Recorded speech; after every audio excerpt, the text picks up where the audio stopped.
Well, hello everyone, and welcome to Sunday Night Live. It is time for the zoo. This is the one day of the week where you guys, all of you, can determine every single topic we talk about, and typically you do.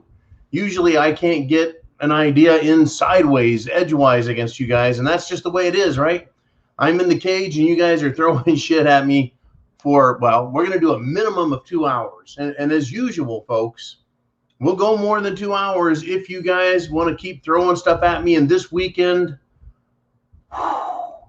no exception on the shit going on. I did my best to take a few minutes here and there to kind of forget about the rest of the world. But as soon as you start paying attention, it's like having a dump truck just dump a ton of gravel right on my head. Just so much stuff going on out there. It's incredible. Now, also, I want to remind everybody, every week on Sunday Night Live at now Eastern Standard Time, half an hour before the show, I put the link up so everyone can be ready. It's always 6 p.m. Eastern, 3 p.m. Pacific Time. Well, always except for holidays and other emergencies. All that said, I also want to thank JJ, Jenny Jen checked in with a $50 PayPal donation and just wanted to say hey to everybody, and she'll be jumping in later and contributing. So if we can, keep an eye out for Jolene. Let's do it. And speaking of Jolene, we got Jolene here. We got Uman here. And we want to invite all of the trolls. Please turn up the stupid. Be as dumb and as loud as possible so we can be sure and take care of you. Get you the real, the prepared mind benefit for being an asswipe. Anyways, there is a lot going on. So I want to get to your questions. As soon as they start rolling in, we've got a super chat button up here. And that's where you folks support this channel, the show. It is the Get the Fuck Back and Stay Back Fund. Now, it's hard to believe, but it was about, well, almost 1 year ago that I came back from the RMZ, the real man zone, where I conquered the jungle, traded combat skills with Rooster, had many a conversation with Geico lizards. It was one hell of a trip. But we've been back, and I came back for the 2021 election, the results, the fallout, and all of the following, folks. Since then, just all of the shit hitting the fan, because I know it's going to get nasty. And folks, it is getting nasty in ways I figured it would happen, but man, you just don't think it can be real. Is this really happening? Well, it is, folks. It absolutely is. We're up to, let's see, starting out the show with 250 people on live. We just exceeded what the President of the United States gets on his YouTube channel. But we'll probably kick it up over 1,000 people today live at any one point. So get your questions in, get them in early, and hey, make that super chat donation, get in your question. I'll make you famous, you bet. Now, there are a million topics out there, folks, a million topics going on. And unbelievable. This coming week is going to be a broadcast nightmare disaster. Not for the production value, what we do here, but for all the shit they're throwing at you.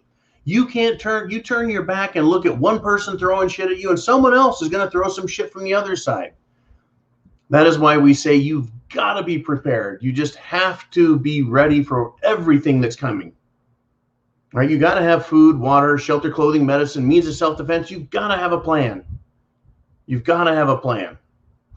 And you need to supplement all of that with current events. What is going on in politics? What is the social, strata saying? You've got the national, the state, and then local, all of these different stratifications of horse shit going on, and apply it to your area.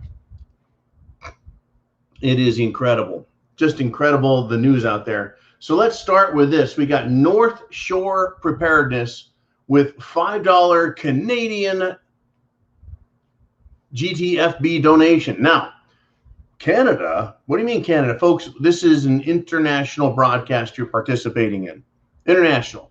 Australians, New Zealanders, we've got people in China, that's right. We've got Chinese behind the scenes people.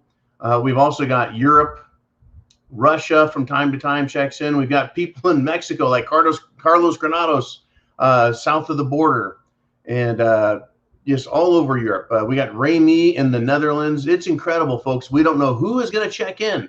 I'm pretty sure that I saw our good buddy Vincent Boyle from Belfast, Ireland, checking in the comments section. But here we are now. So North Shore Preparedness says this: good afternoon, John. I hope you are well. Happy Sunday to you. Well, thank you very much. I appreciate the donation. And it is, folks, the glorious Prepared Mind bunker, the Happy John habitat. Is what I like to call it. You guys keep the lights on. You keep everything going. And this network is becoming bigger, wider. And on the other end of it is becoming more and more complex and complicated in many, many ways. And I do want to thank Jolene for managing it all behind the scenes, as well as Uman, who runs the R Syndicate, folks. The R Syndicate. And in case you don't know what the R Syndicate is, it was initially a joke talking about what is going on. It used to be a joke about what is going on with the Q, right? The live action role play, the LARP, the don't worry, everything will be fixed next week game. We said, no, the Q isn't the real deal. It's the R, right? MNOPQR.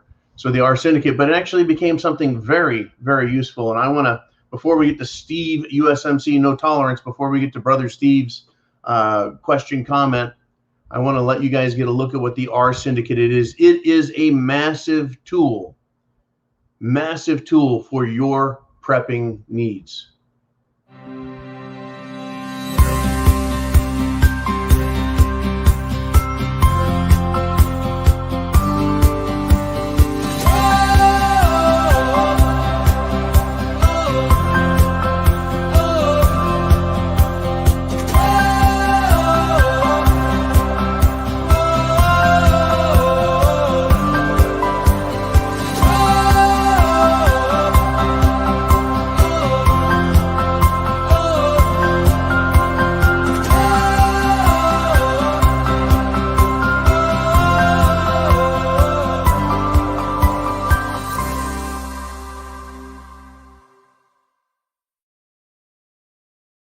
Alrighty then, let's do this. Let's get to Steve's question that he sent in, and he did a $10 super chat donation. Thank you very much, Brother Steve. I hope all is well in the great Northeast. He says, "You're gonna make me famous. I'm a legend in my own mind."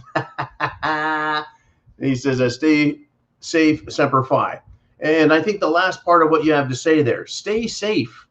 I think a lot of the emails and text messages I get, I usually respond and say something like that. Watch your six, stay safe, stay prepared, etc. It is going to become more and more difficult to stay safe as the seams are stretching on the fabric of what is the American economic, cultural, sociological, political experiment. They are pulling and pushing and cutting away at everything they can, folks.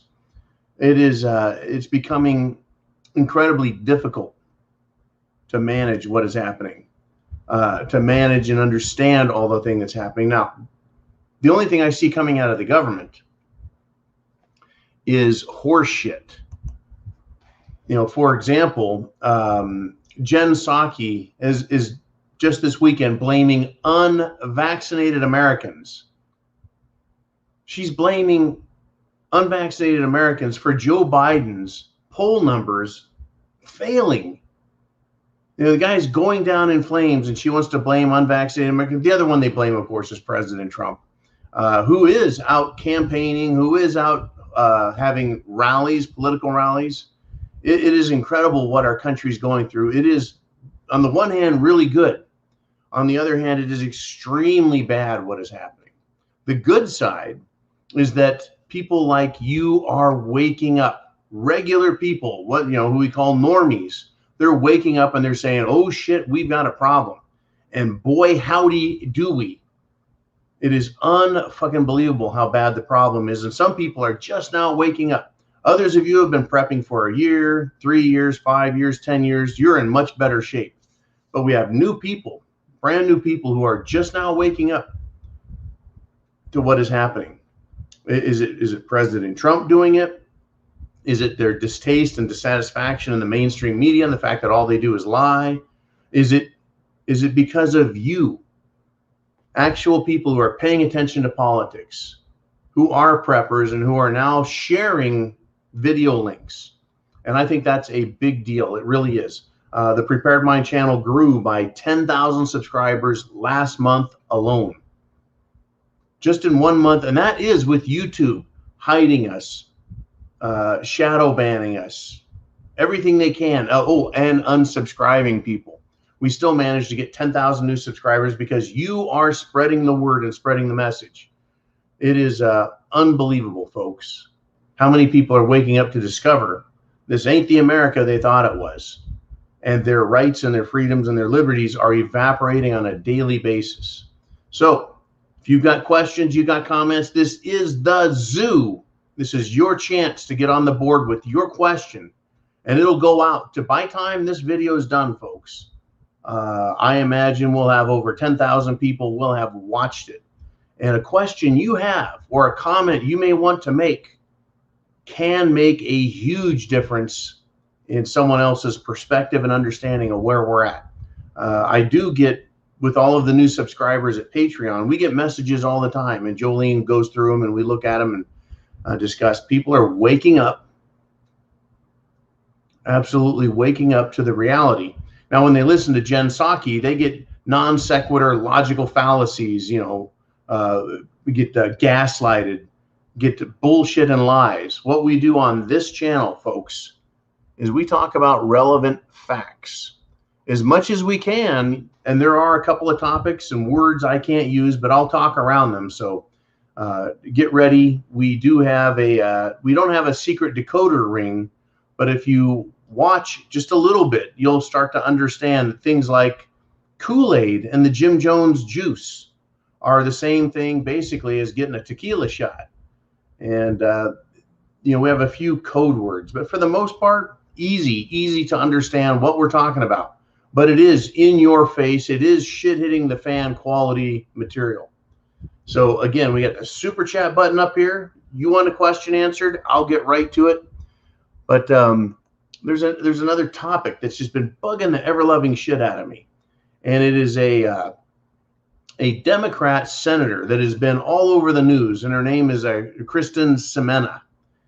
And I don't know why she's getting so much media other than she's kind of thwarting the Democrat playbook and plan. But apparently she's been harassed. She's been followed into the bathroom by protesters who are left-wing that want her to get back on the page with others, other Democrats, that is. And going into the woman's bathroom and filming her in there, that's kind of pushing it, don't you think? Well, wait a minute, you're right. Since men can go into women's bathrooms and women can go into women's bathrooms and trannies can go into women's bathrooms and anyone can identify as anything they want, anytime they want, I guess, it's really basically just a public space.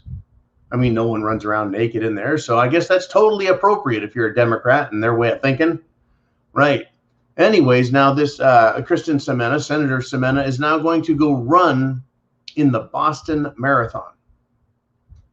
Now, what does this have to do with SHTF, John? Well, I thought that if you're traveling around the country, you are risking other people's lives.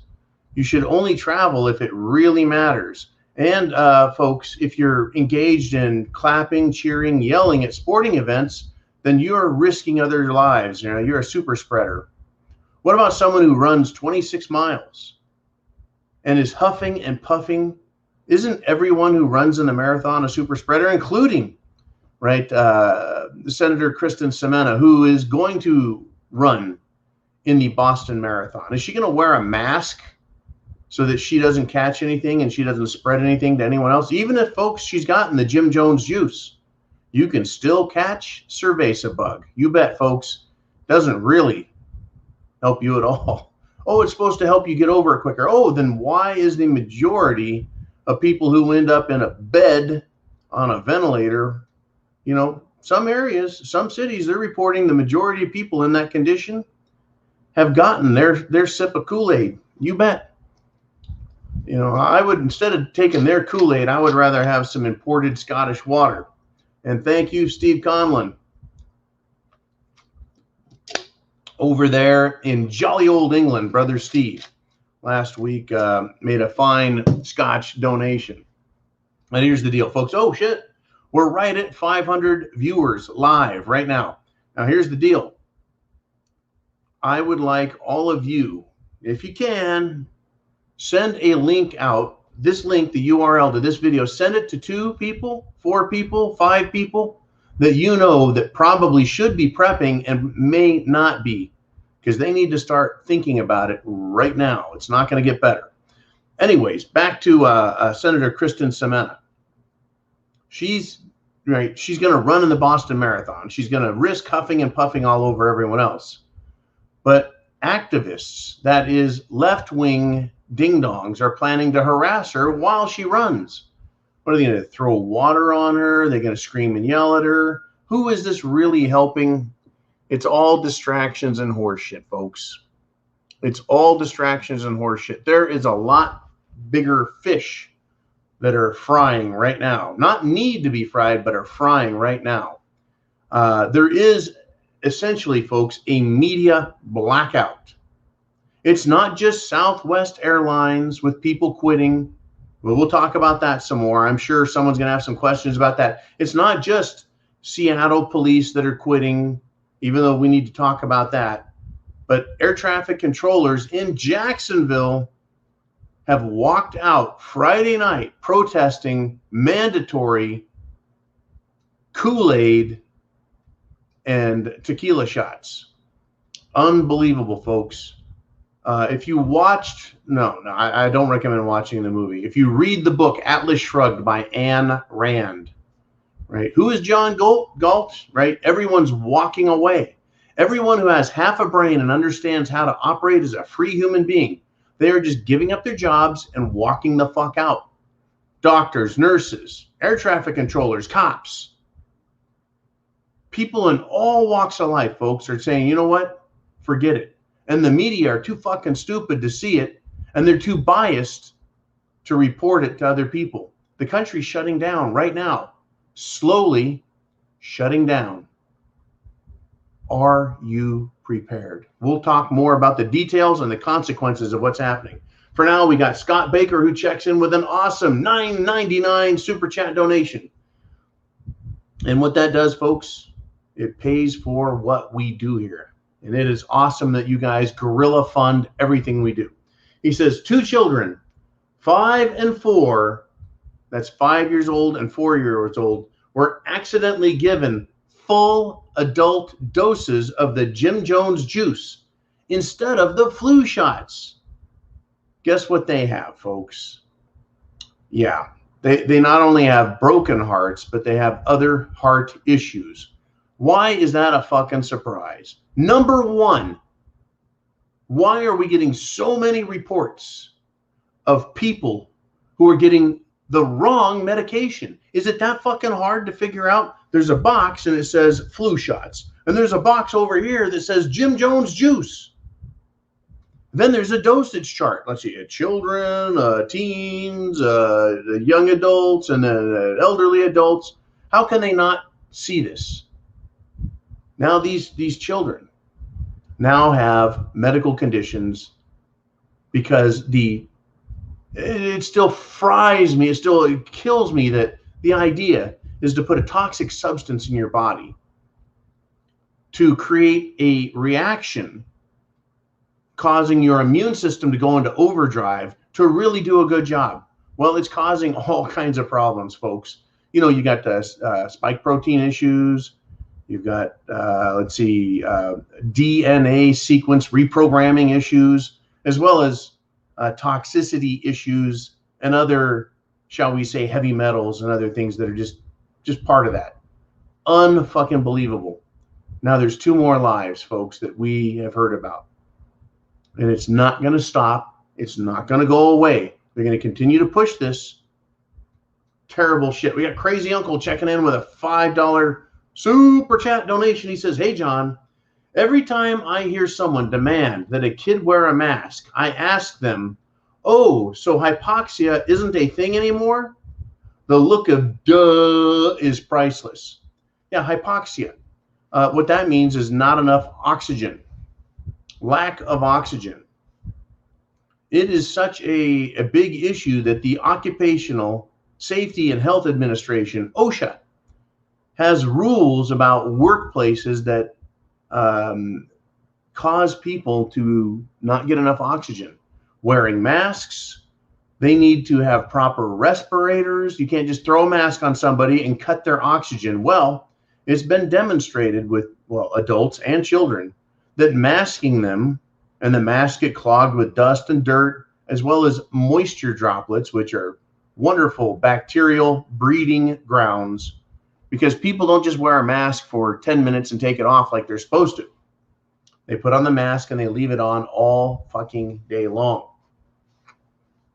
Then they reuse the masks, and they're full of germs.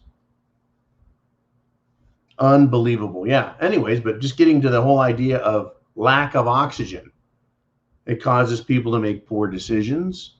Hypoxia is starving the brain of oxygen, causes brain damage. Is that what we really want to do to children? Kind of suck the oxygen out of their lives, make it more difficult for them to think clearly, and actually cause brain damage? Wow, folks. Wow. It's just, it breaks the heart. It breaks the heart. Now,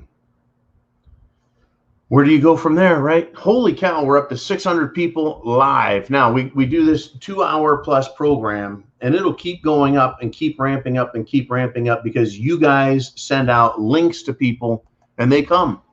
And I say, hit the subscribe button. I also say, look, you can watch the zoo on YouTube live. This is the one day of the week where we come on and you guys direct the show. You get to make super chat donation. You get to direct the show with your questions, comments, ideas, perspectives, etc. Monday through Friday, we do live monologue and Q&A on Patreon. Patreon is where we get really big time guerrilla funding. That is for $2 a month, 7 cents a day. You get live Q&A Monday through Friday, and we're picking up more and more people there as well because we can just disappear one day. All YouTube has to do is say, well, that's enough of that, and we're gone. All Google has to do is say, you're gone. But we have Patreon, and we have our own channel, thepreparedmind.club, which is becoming much more than a prepper superstore. In fact, oh shoot, we've got some big news in the realm of prepping when it comes to, well, you know, food, water, shelter, clothing, blah, blah, blah. Food, prepper food is now becoming scarce. Over the weekend, this is a huge news story, and I want to thank John Lord and others who sent me articles on it. Several of you have. The biggest company that I'm aware of that does long-term food storage, preparing the products, putting them in cans, and then selling them, is Augustin Farms.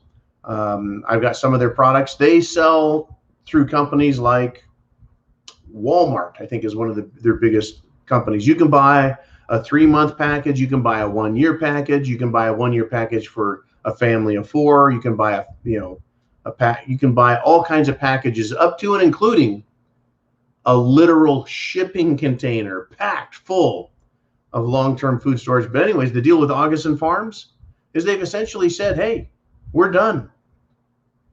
We've got huge problems. We've got like a 90-day waiting period. We're jacked up for 90 days. That means until January 2022, you may not be able to buy long-term food storage products. In other words, it's not just meat, protein that's going to become a problem with not only inflation, higher prices, but availability, but it is now, or I should say it's already affecting, right, the long-term prepper food storage.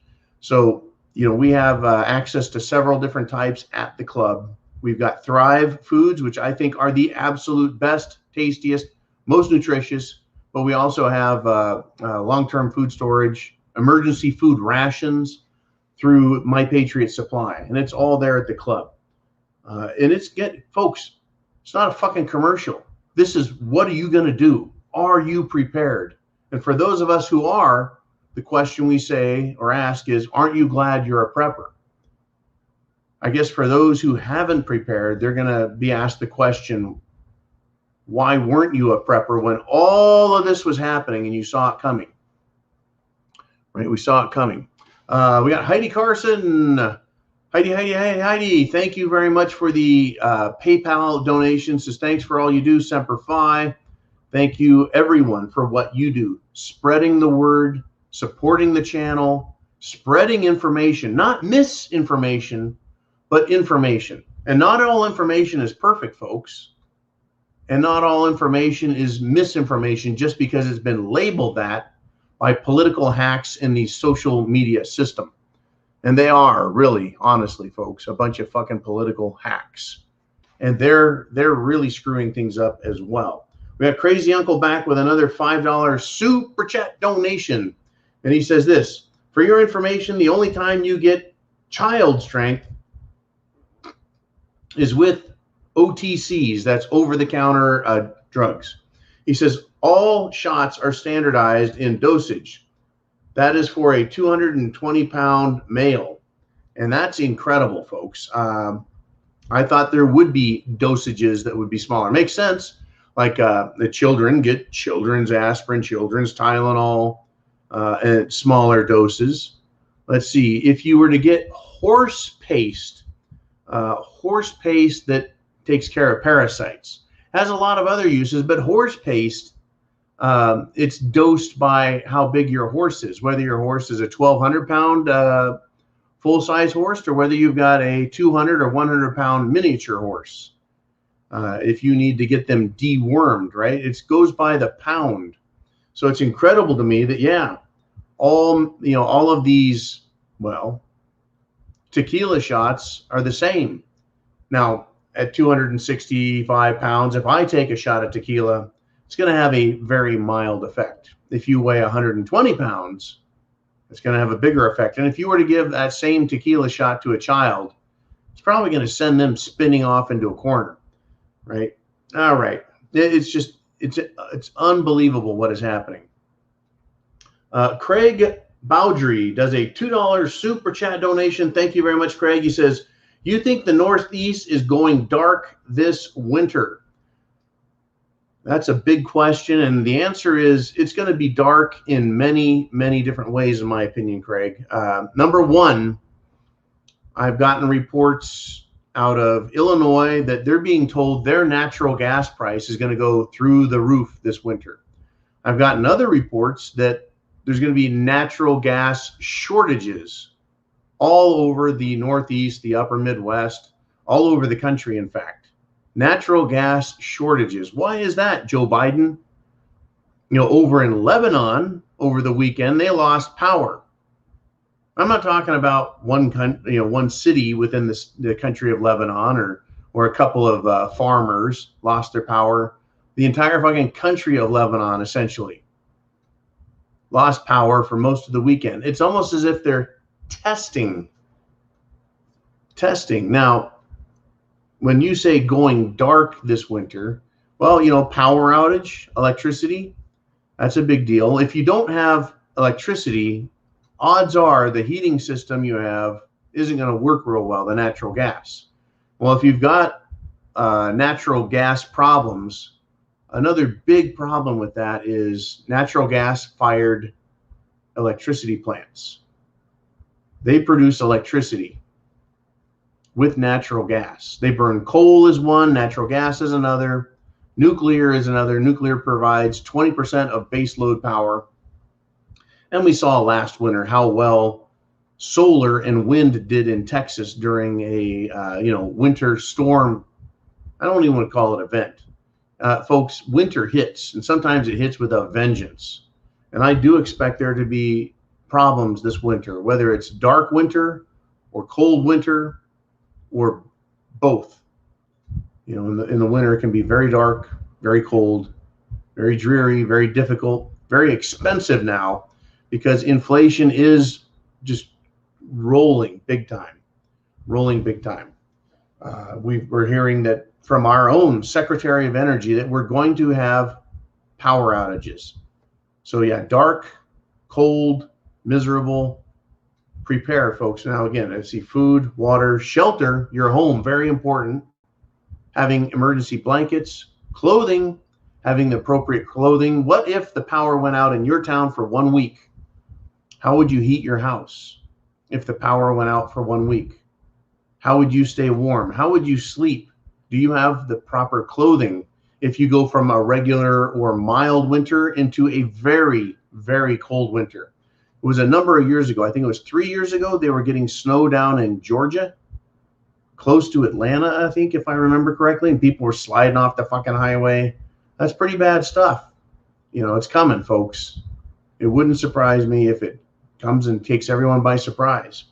Odin's Wolf checks in with a 762 donation into the super chat pile. That button right up there, super chat button, will get your comments read.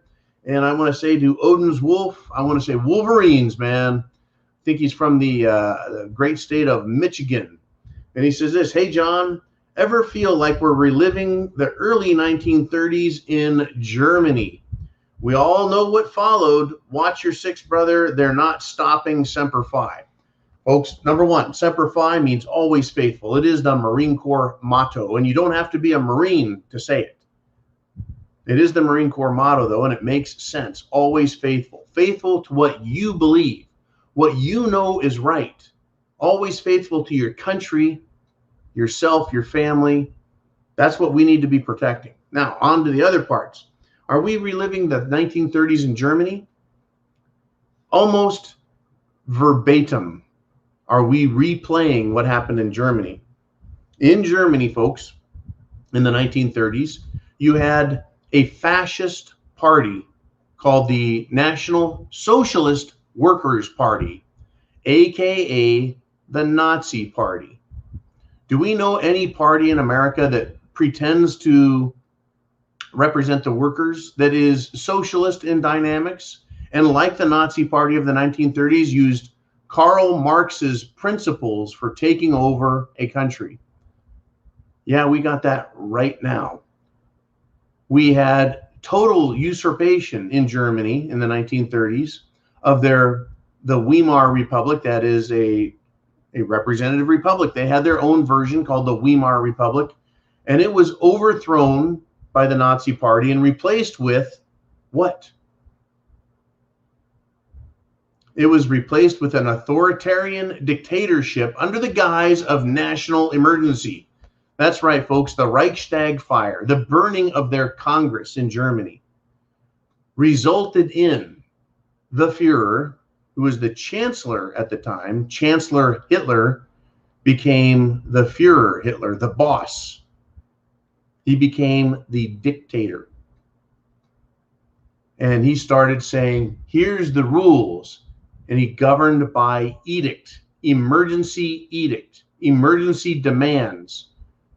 And that's when they started saying, well, you know, you can be a member of the Nazi Party and be trusted and loyal, or you can be a member of the not Nazi Party.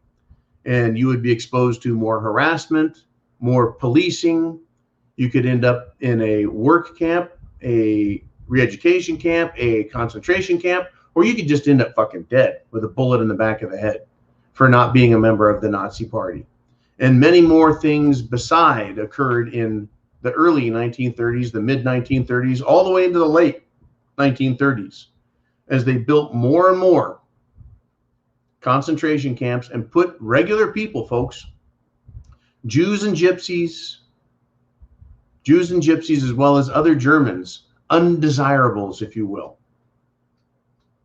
If the Nazi Party or any party member accused you of conspiring to bring down or impede the Third Reich, you could be summarily executed, tried for treason, or just sent to a work camp where you would spend the rest of your short life working for free in order to make money for the Nazi, socialist, fascist corporations. It's an incredible topic, folks. We've asked for a long time. How is it that the German people were so stupid as to allow the Nazi Party to take over. America, what is happening? Oh, you mean Joe Biden is ruling by executive decree, claiming that there's a national emergency? So Joseph Goebbels Fauci can use the mainstream media as a propagandist tool for pushing their emergency provisions and rules? Yeah, something like that. Unfucking believable where this is going. Are you prepared? Now, there is one massive difference between Germany in the 1930s and the United States of America in the 2020s. And that is that we have guns. Now, yes, the Germans had some guns back then, but we have a lot more guns, a lot more ammo. They are higher quality guns. And we have a lot more people out here who are trained veterans, sportsmen, hunters, and patriotic Americans who have the benefit of the training and the benefit of the education and understanding what the Nazi Party did. And we have the benefit of understanding once totalitarianism takes root, it does not quit. It does not go away. It cannot be beaten in a debate. You can't beat a totalitarian. They believe they're always right no matter what. And once they begin to act on those tendencies, those tyrannical tendencies, they leave no choice but to submit, which is no guarantee of safety or protection from the government, or you can fight it. And I believe that enough Americans are learning that the globalist corporate takeover of our nation is fascist in nature, because the 1% are getting richer, folks. And just like Nazi Germany, they're using Marxist doctrine and takeover programs on the street. Antifa, BLM, they're Marxist organizations. They have no idea, folks, because they're a bunch of ignorant fucks, that they're being used by the fascist Democrats and corporations to enrich themselves. Let us move on. We got Crazy Uncle with a $5 super chat donation. Super chat. Hit that button. He says, prepper tip. An item that may be essential in your hygiene kit. Birth control. Don't think I have to go into detail why. Boy, I tell you what. Prophylactics have many uses besides wrapping around your Johnson. Many uses. There's a lot that you could think about going into your prepper kit or your prepper supply room, because a lot of people don't have just a kit, they have a fucking pantry. In some cases, they have closets or rooms full of preparatory items, because they understand that it's going to be more than just them. It's going to be them, some extended family, their prepper group. People are they're gonna harden up, folks. It's going to be a mess. But there's a lot of things out there. Garbage bags. How about sandwich bags for putting food in? You cook food, you dehydrate it, you need to store it to protect it from pests. You need to portion it out. Plastic bags, garbage bags, all kinds, folks. There's all kinds of items. It's not just food, water, shelter, clothing, medicine, means of self-defense. Those are the basics. That's just a way to categorize them. But look out. It's coming. Come hell or high water. We've got Melissa's Rainbow Cisco checks in with a $4.99 super chat. Says, should we max out credit cards to buy extra food? I am not going to give advice that causes people to go into debt. Nor will I suggest or recommend that people max out their credit cards knowing that they can't make payments or suspecting that in the future they may not. I can't do that. What I can do, though, is discuss the benefits of buying extra food. Number one, the price of food is just going up. If food goes up, let's just say only 20% in the year 2021, the year we're in now, it's going in many cases, folks, gone up a lot more than that. The average family in America has already seen an increase of $175 in their monthly food bill. Now, when I was married with two sons, teenage sons, my monthly food bill was $500. So if it went up $100, that's 20%. We're almost at $200 increase per month. And that's, I only had a family of 4. Imagine you had a family of 5 or 6. But the average, and I think that the average is 2 kids in a family. If the average is 175, folks, that's not 20%. That's more like 30% increase per month. Imagine if you're, and I don't know how many of you have retirement funds in Wall Street, a 401k or other investments. If you made 30% in a year, wouldn't you be pretty fucking happy? So food to me is not only a store of human energy and, shall we say, life. Food equals life. Without food, you will die. Food equals life. It's actually an investment. So if you were to buy more, you're going to eat it. You can eat it. You can turn around and sell it also. You're not going to lose money on it. It's always a consumable, useful item. Additionally, it gives you peace of mind having that food. Having it on hand gives you peace of mind. There's a lot of stress. There's a lot of worry. There's a lot of anxiety. I was talking to someone in their 20s this weekend who has a lot of anxiety, right? They need to manage their anxiety, understand their anxiety. And this world out here right now is not very happy. It's not a happy place, not at all. And so there's a lot of unnecessary anxiety, a lot of unnecessary angst and worry. If your food supply is 3 months, or you've got 6 months, or you've got a year stacked up, you don't have to think and worry about food anymore. Worry about your rent, other things. Same with water, right? Get a Berkey water filter at thepreparedmind.club. If you go to My Patriot Supply, you can get a water filter. So you know that your water filtration needs are met. You're not going to get a shit pile of bad water. You're not going to get sick from water.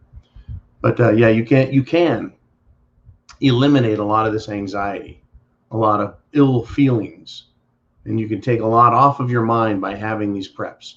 And again, to say, should you max out your cards? I won't and it shouldn't and can't recommend that. It doesn't mean that people aren't doing that and saying, you know what? You fucked the whole country up, government. So I'm going to max out my cards. I'm going to buy everything I need and I'll make payments until I can't. And when I can't, it's not my fault because the government is destroying everything.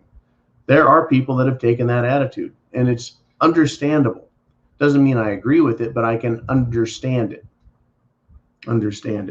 We got God's Voice checks in with $30.99. I think those are Australian dollars. $30.99. He says, when I had a cold in the asylum and the doctor doubled my injection rate, he asked if I had any questions. I got out of my seat, went over to him, and coughed my guts out in his face. The look of shock and surprise on his face, my day. That's kind of interesting. Double the injection rate. Had a cold in the asylum.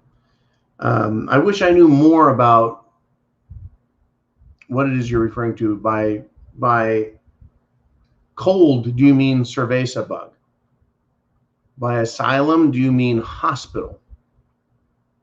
And doubling the injection rate, are we talking about the Jim Jones juice, doubling it up? What I can tell you is there's a lot of people out there that have turned this story about being anti-vaxxers, turned it around and said, look, I'm not anti-vax. I am pro-natural immune system. What we've discovered is a lot of people who have taken the Jim Jones juice, who have gotten boosters, etc., their immune systems are not necessarily stronger. We've discovered that having a strong immune system, and it's becoming part of the conversation, is very important.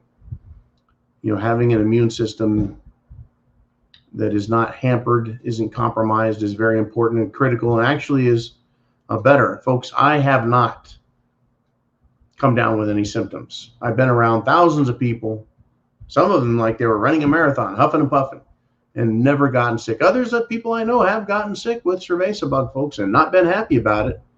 But as I've said in the past, I've nearly died from the flu 3 or 4 times in my life. Just regular old flu. Like, it makes you think you're going to die. You got a fever, you feel like shit, you can't eat, whatever's going on with your digestive system's jacked up. These are just regular flus I've had, but I haven't been sick since the spring of 2014. So we're going on 7 years here, going into 7 years where I haven't had a bad cold or a flu at all. It's because I have a strong immune system, and maybe part of that is because I have a lot of Neanderthal DNA.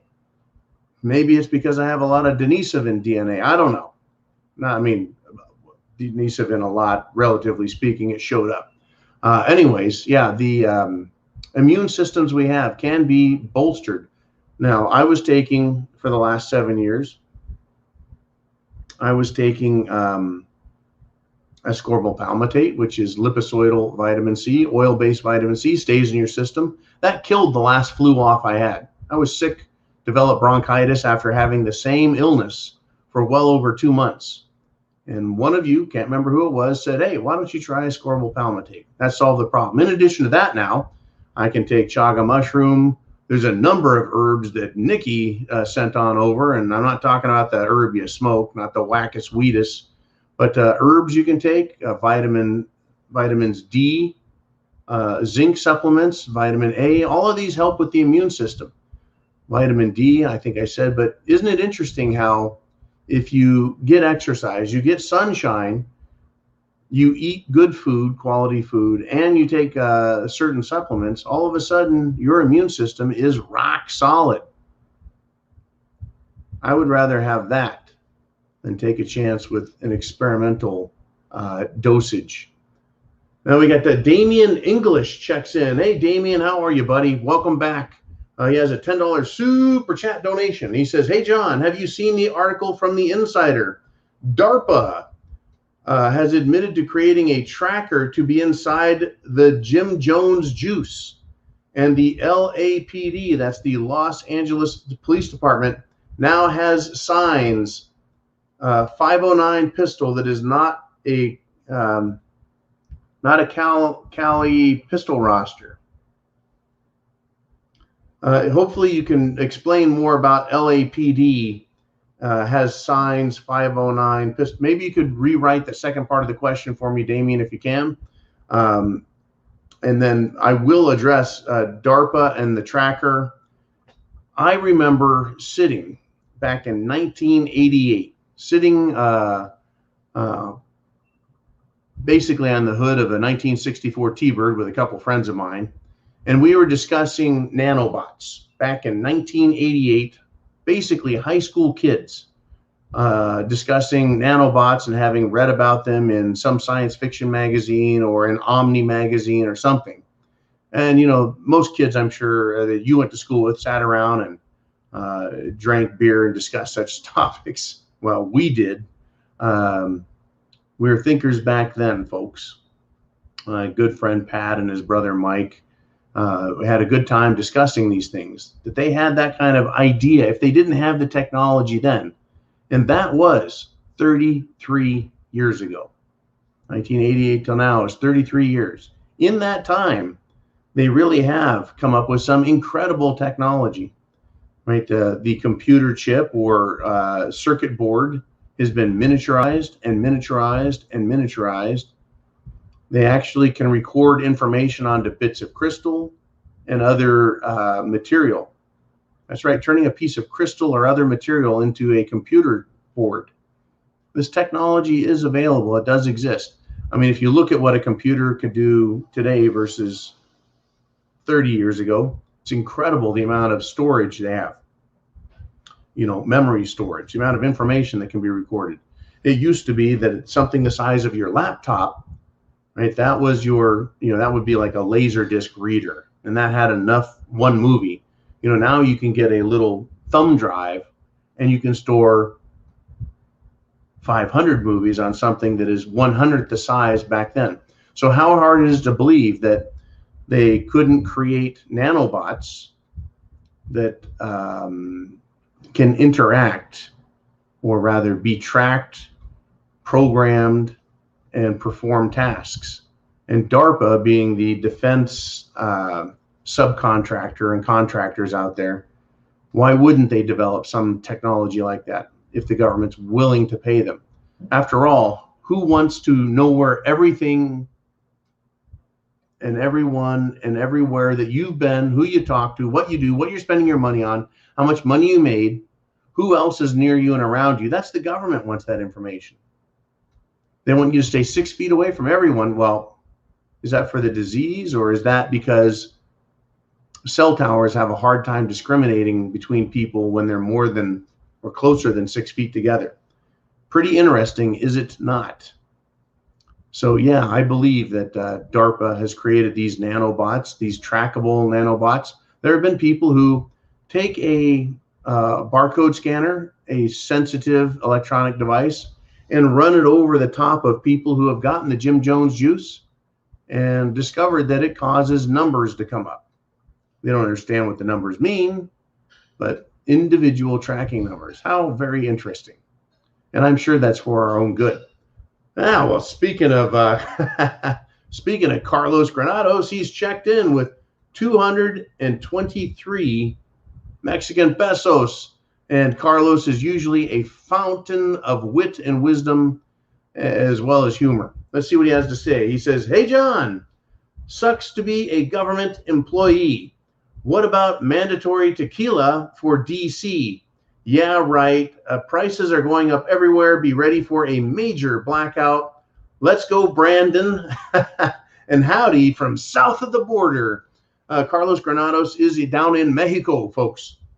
And he is kept up. Folks, the information is the same everywhere. So let's start at the top. Sucks to be a government employee. Well, it's because everyone who is a government employee is following the non-existent mandate. Well, unless federal employees, state employees, city employees, all kinds of employees, unless, of course, you work for Congress, you're a congressman or you work for Congress, or you're the Supreme Court or you work for the Supreme Court, or you're a U.S. Postal Service worker. Basically people who said, you know what, Biden, go to hell. But more specifically, I want to address this story, which came up last week, and we covered it.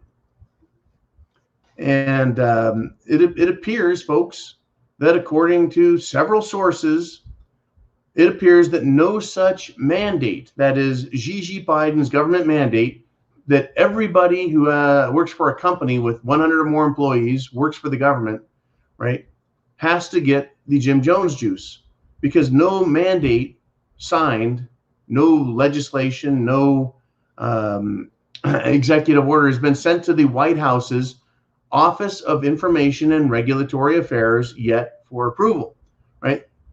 The White House, the Occupational Safety and Health Administration, OSHA, and the Department of Labor have not released any official guidance for the alleged mandate, right? There is no executive order, folks. There's nothing but press releases and press statements from the White House. Still, everyone is out there acting like it's a real mandate. And everyone in the federal government and DC has to take it, except for those people in power and authority who know better. Now, moving on with Carlos Granados, right? Prices are going up everywhere, folks. I wonder what percentage increase you're seeing down in Mexico. Down in Mexico, right? In America, we're seeing 15 to 20% increase in food costs. Depends on where you're at. We're also seeing shortages. Not because we don't have chickens and hogs and beef. Not because we don't have crops planted, but because we have other issues in the supply chain. And to me, it feels just like it's being manufactured. It's being created. As far as a blackout, you're saying get ready for a major blackout. You bet the Secretary of Energy in the United States of America said, get ready for blackouts, right? And then let's go, Brandon.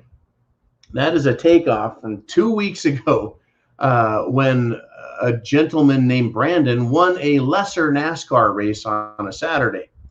And while he was being interviewed down on the racetrack, the fans went nuts screaming, "Fuck Joe Biden." And the newscaster, she decided she would try and pretend like it wasn't "Fuck Joe Biden," and said, "See, everyone's cheering from you. It's Let's Go Brandon." So Let's Go Brandon is now an alternative to "Fuck Joe Biden." In fact, Let's Go Brandon was being towed by an airplane when they put those banners on an airplane and it flies by and people can read it, that flew over the Make America Great Again rallies this weekend. Let's Go Brandon. Oh yeah, folks, we got a lot of stupid. A lot of stupid out there. So thank you again for the great support there, Carlos. Good luck. And let us know if you can what kind of food price increases and or other shortages you're seeing down there south of the border. Okay, now we've got Rooster Cogburn in with a 556 super chat donation. 556-762. Those are some of my favorite donations because they're also the calibers of particular weapons I'm fond of. So Rooster says this, Semper Fi, John. The Rooster is also a former Marine. What do you think of all the shots they gave us while in? Were they real or part of today's bullshit? Well, tell you what, I did not like getting the shots that I got back then. I enlisted in the late 80s, folks, as a jarhead. And they would just say, this is what you're getting. And I remember getting a pin, like an ink pen sized tube. An ink pen sized tube, you know, approximately 6 inches, about the size of an ink pen tube. And it was cold, fucking cold. And they gave them to us and it said something like 8 million units of some antiviral or some fucking vaccine bullshit. And you wanted to warm it up, right? Get that thing warm because they're going to put it in a gun and inject it in your ass in like half a second. Bam! Fucking cold. It hurt. And then, of course, we love to play sit down, stand up, which is, oh, your butt's hurt. You won't stand still. So we're going to tell you to sit down, stand up, sit down. When they say sit down, they don't mean make yourself comfortable. They mean drop from standing right to the sitting position, legs folded and crossed. What we used to call Indian style. I don't know if that is racist against Hindis and if they even say that anymore. But yeah, what do I think of all the shots they gave us while in? I didn't like them. One time they nailed us with these fucking booster guns, man. Tubes of shit into a gun, right? And you'd walk by and they just fucking jam you each arm, each shoulder. Bam! Just vaccinated the fuck out of us for whatever mission that was for. And I didn't like that at all. And in fact, one time I almost passed the fuck out. Turned green, dizzy, sat down, kind of drugged me off to another room until I could stand up again. Yeah, not a lot of love in there, not a lot of respect. But back then they were older style vaccines. They weren't experimental, not that I knew of. There certainly wasn't a lot of controversy back then over vaccines. There were more controversies over those who went later in the 90s to Desert Storm. That was kind of some interesting things going on there. A lot of complaints, a lot of sick people, especially after they went over to Iraq the first time in Desert Storm 1. We were treated a lot like guinea pigs. And as much as I felt like a guinea pig, I know that other people really were put to the test a lot more. Now we got God's Voice back with $14.99, another, I guess, Australian. Says, no, this was years ago. Been in and out of the asylum for 31 years because I told the truth and wouldn't back down, so they kept me there. Was supposed to be made my day in the first super chat. Oh, okay, gotcha. The asylum for 31 years. I've had several people contact me, folks, through the Prepared Mind Network. We have kind of a vast array to get a hold of me and get me information. Sunday Night Live, the Zoo, is really one of the best ways to get information to me and, of course, to everyone else.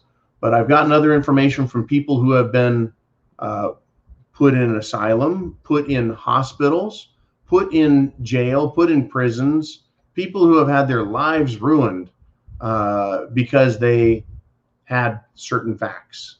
They knew certain truths. They were whistleblowers. And I continue to run into them, and I know some right now. Right? They pay a hefty price for knowing information. Now, this does sound familiar. It probably does, because you're thinking now of the Clintons and the Clinton or Clintonista cartel. How many hundreds of people have disappeared, been killed, committed suicide, had their lives ruined, been arrested, etc., for crossing, that is, making enemies with the Clinton family. That would be Hillary and Bill, and of course their administration. Up to and including Vince Foster, who I believe was the highest public official to be killed while in office since President Kennedy. I think he was chief of staff, Vince Foster. I think he was shot in the back several times, and they ruled it a suicide. He was found in Marcy Park because, you know, people tend to shoot themselves in the back and then the back of the head multiple times before they die. And of course, the suicide note didn't make a lot of sense, nor was it written in his handwriting, or so I've been told. All righty, we got Mr. Skylight checking in with a $99.99 super chat donation. That's the top donation for the day, and he says, "Yo, bro, we got your 6." Thank you very much, Mr. Skylight. I tell you what, I'm glad you guys have my 6. You're watching out for us. You're supporting all that we do. And I want to thank you also again, Mr. Skylight, for providing information on the backside. Many of you folks have a back door into the Prepared Mind Network, and you feed us information, opinion, perspectives, and I appreciate all of that. It's important, folks, to keep getting information, because we've been told by some of the most powerful or influential people in this country that we don't need to think for ourselves. We shouldn't think for ourselves. We shouldn't make our own decisions. In fact, I've got a nice clip, and I know many of you haven't seen it. And for all of you new folks who haven't seen it, I'm going to show you a quick little look at some very important opinions that are affecting your life. And if you aren't prepared, it could affect your life very negatively. And not just to think about, well, my freedom is being kind of disturbed here. No, screw your freedom. There comes a time when you do have to give up what you consider your individual right of making your own decision.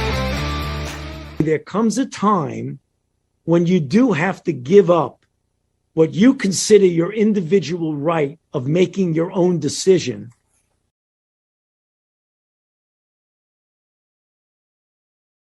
It's vaccination or disciplinary action.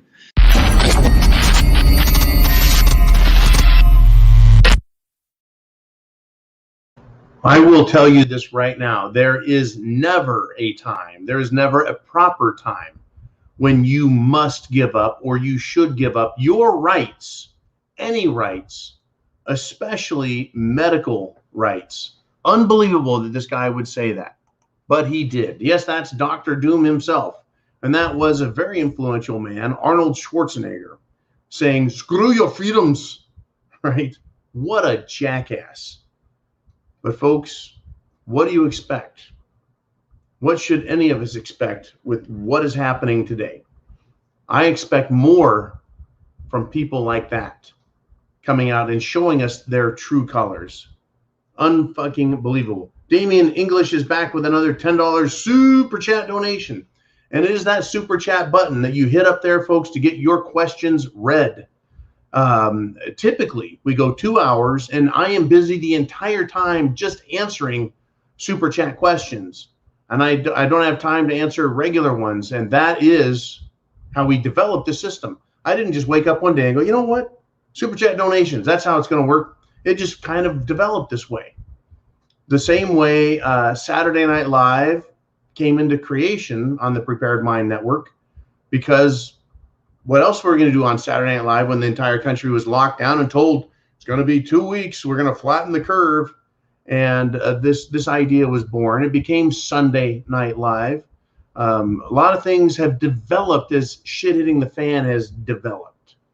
And so you guys have learned and grown and participated and supported this vast media network called the Prepared Mind Network that incorporates not only the preparedmind.club, your superstore, your information hub now also, and Patreon, which has, folks, Patreon, more than just videos, more than just Q&A.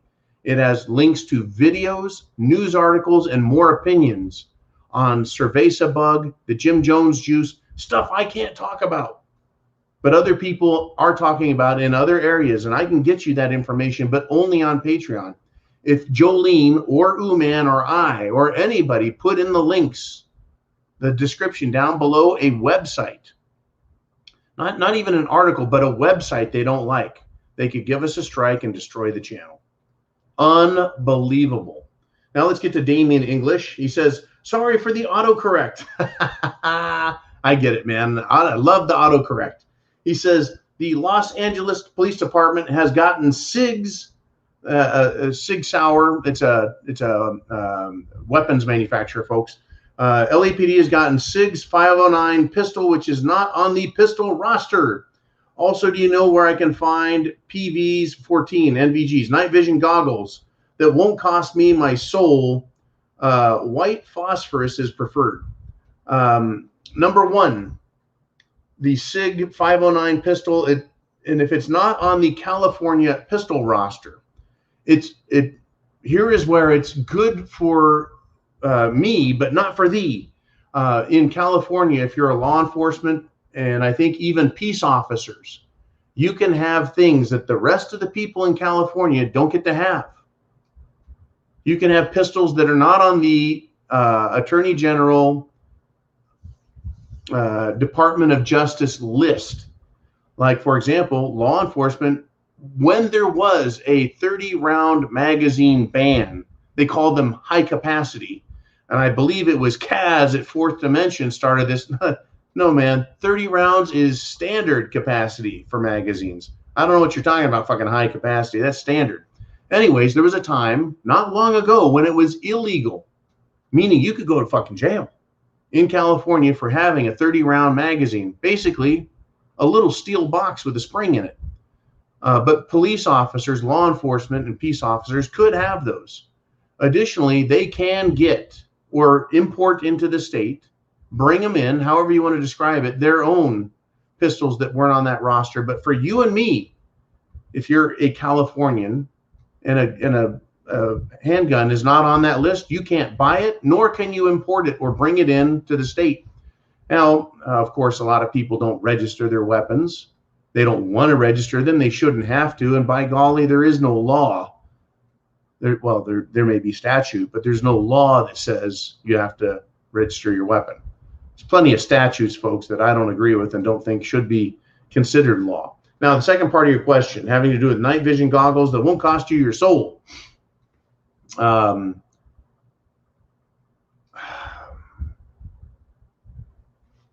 going to sneeze here. And while I'm going to sneeze, I'm going to do this. Nope, I'm not going to sneeze. Good. I recommend going on Yahoo and or DuckDuckGo, some search engine, and just type in discount night vision goggles or night vision scopes, and you'll get a lot of reviews on different products. You can check prices on Amazon. You can get night vision goggles and night vision rifle scopes for around $500. Now, I don't know if that is the cost of your soul. I doubt it. But, I mean, you don't have to spend $2,000 or $5,000 to get really good equipment. I just happen to have in my possession the Yukon NVRS, night vision rifle scope. It's got 2.5 power magnification. It gathers starlight or uses infrared. You don't have to use the infrared. It has a lighted reticle. It is adjustable and it's nice. It was about $500, 5 years ago. The prices haven't gone up significantly. That particular model, the Yukon, came from Belarus, was manufactured in Belarus. You can still get them. There's another couple manufacturers that are selling either the same model or one similar to it. Now, the FLIR night vision is becoming more, how do we put this, affordable. But still, folks, typically you're going to spend thousands of dollars. And again, I've had people say, well, if you don't buy the good stuff, you're buying crap. When it comes to self-defense, when it comes to prepping, you've got to work within your means, right? I'm not going to tell you to go buy a $5,000 set of night vision FLIR goggles and then have no food for you and your family. Right. And then other people will say, well, John, if you don't keep an eye out on things at night, then you're going to get killed and they'll take your food. Well, that's not necessarily true. Not everyone is going to need night vision goggles. Not everyone's going to need a night vision rifle scope. But if you do need it, it sure will come in handy. If you can afford it, buy what you can afford. I would recommend checking the thepreparedmind.club. Because we have a lot of items there. We do have optics, we have radios, we have long-term food storage, we have water purification. Did I say body armor? Right, we've got access to computer protection, right? Express VPN, a virtual private network to hide your identity, your location, your IP address, you know, what city and state you're in. It hides who you are to protect you from these little hacker turds.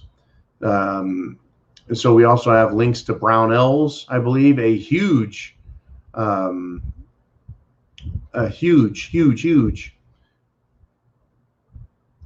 self-defense store, right? Everything from ammo to weapons to supplies. And we have others as well. So always recommend checking the thepreparedmind.club. Now we got Red Pill Files checks in with a 556 super chat donation. Red Pill Files, longtime supporter of the channel. Says, John, Resident Biden wants to track bank accounts or bank transactions of $600 or more, collecting and storing our spending information. Is this communism or what? It certainly is the surveillance state. And the communists are well known for the desire to know what everyone is doing at all times. So you could say it's the communist way, or it's evidence that communism or socialism is coming. It's incredible, folks. The old numbers were much higher, right? If you spent or moved $10,000 in cash, which really isn't that much, moved it from one bank account to another, the banks, what they would do is generate a form, and they would send that to the Internal Revenue Service. And I guess the Internal Revenue Service looks at people and says, oh, you've had 1 or 2 or 5 transactions that were large. And there's nothing necessarily wrong with moving large amounts of money around. If you've ever been in business, spending tens of thousands of dollars becomes second nature. In fact, I got in my professional career tired of spending money. It became tiresome and just, it sucked. I hated spending large amounts of money. It's just boring as fuck. Other people are like, I'd love to spend thousands of dollars. It's not that fun. It really isn't. It becomes very mundane. But this idea of lowering that threshold from 10,000 down to 600 with computer systems, large memory, computer databases, it'll be easier for them to track it. But yeah, it's as if they want to know everything you're doing, not just large transactions or business. They want to know everything you're doing. They're going to discover, folks, that it's cumbersome and it's pointless. But isn't that what government is in many ways anyways? It's cumbersome, it's pointless, it's invasive. Now, when I described it as the surveillance state, I think that was probably a more accurate description than a communist state, because the surveillance state is Big Brother. It is 1984. It is the overbearing government that knows every fucking detail about you, how much you're spending, where you're spending it on, so they can track you and think about you and decide whether or not what you're engaging in is good for the state. You see, in a free country, the individual gets to decide what's good for them, and the government has no fucking say in it. Who cares what the government thinks or likes or wants to know? Fuck the government. The government has a job. It's very narrow, and they're restricted, and that's good. Government restricted is good. That is how freedom lives. When government becomes unrestricted in its demands and our liberties become restricted, that's when we have tyranny. So yeah, the Joe Biden regime wants to know if you spend $600 or more every time, and they want to know what you're spending it on, so they can decide whether the state approves or disapproves of you. You know, forget it. We're going to have a lot of trouble, folks. They're not going away. They're not going to quit. They can't be bargained with, but a lot of people say they can be bribed. If you have enough money to bribe them, I mean, make campaign contributions and contributions to their 501c3, nonprofit corporations. Oh, yeah, charitable corporations, charitable trusts, charitable foundations. They won't have any problems with that. No, they won't have any problems with that. Woo! Thank you very much, Jolene, for managing and handling everything. Folks, there's a lot that goes on behind the scene. We got God's Voice is back again with another $7.99 super chat donation. He says, ha, did any people who shot themselves in the back of the head write a suicide note after the fact, saying that they had just shot themselves in the head? Well, that's a pretty rare thing. Yeah, speaking of themselves in the past tense after shooting themselves in the back of the head. Folks, there's trouble out there. The world is not getting better, it's getting worse. It's not safer, it is more dangerous. It is not saner. It borders on what I consider to be criminal and criminally insane what's happening right now. It is just off the hook. We need to be prepared. We got Brad Jones checks in with a $2 super chat. And he says, loving you from Oregon, sir. I tell you what, man, Oregon, you would think that by watching the news that all of Oregon is full of left-wing, screaming communist idiots, but it's really not. Same with the state of Washington, but back to Oregon. The problem in Oregon is the very large population center known as Portland and the greater Portland area, and of course the capital, Salem, Oregon. The rest of the state is extremely conservative, and a big portion of the state is saying, you know what? We think we want to belong to Idaho instead of Oregon. Can't blame them. I can't blame them one bit. Folks, we're very close to 1,000 live viewers at this very moment. Unbelievable, incredible. This is after an hour and 20 minutes. That's right where we're at an hour and 20 minutes. Joe Biden can't speak for 1 minute and 20 seconds without people tuning out. In fact, most people who watch President Biden on his YouTube channel, most of them just show up to hit thumbs down and then leave. Unbelievable what's going on. Unbelievable. Now, there's a topic that's just been on my mind for years now. When the woke crowd started their shit, when all of these snowflake pansies started screaming and yelling that they're offended and that they're triggered and blah, blah, blah, right?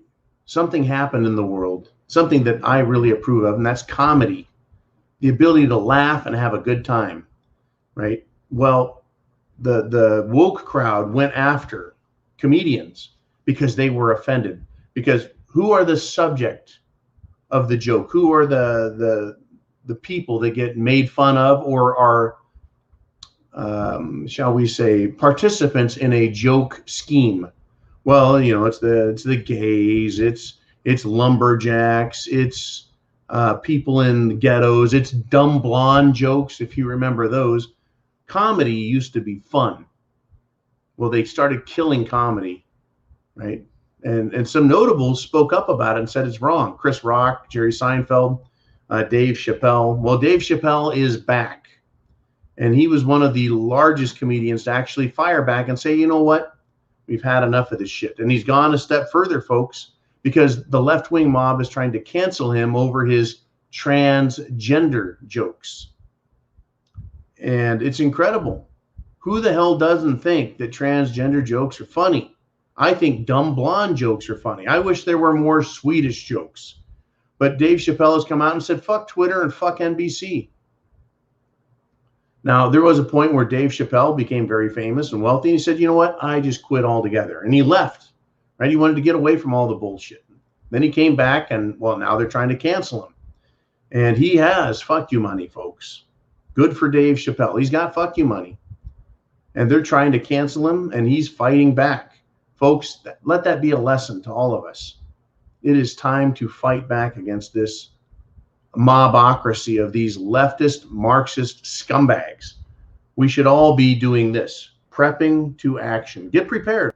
Food, water, shelter, clothing, medicine, means of self-defense. Get prepared. And then take action, whether it's texting politicians, emailing friends, give them your opinion. And if they don't like you, guess what, folks? If they don't like what you have to say when you send it to them, then they never liked you at all. You just didn't know they didn't like you, because a lot of people send a message back, fuck you, I don't like you, and I don't like your message.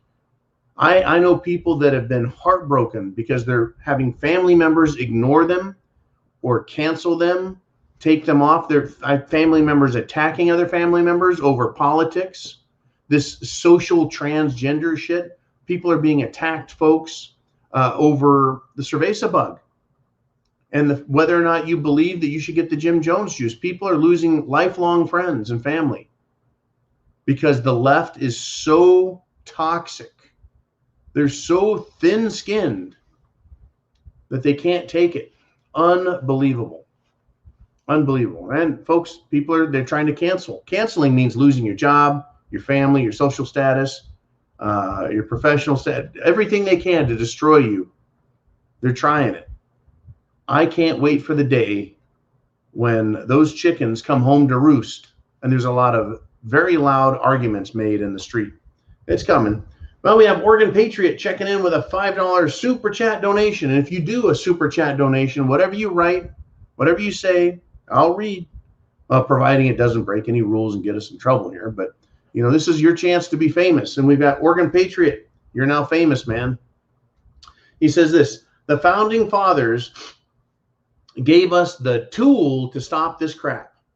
Too bad they couldn't give us the backbone to use it. This is a very common theme in America right now. And this same theme, Oregon Patriot, existed prior to the American Revolution. You know what they said back then? They said, you people, you left Europe, you left England to get away from tyrants, secular or the king, those tyrants, or religious tyrants who said you can't pray or believe in God the way you want. And so you left that behind. And now you are here in America. And the king is doing it to you again. And you aren't fighting back. You aren't standing up for yourselves. You're submitting to their shit now. They did. They had these same conversations, folks. They had them in the town square. Men like Patrick Henry, who now is celebrated as a great founding father and a statesman and a brilliant writer, right?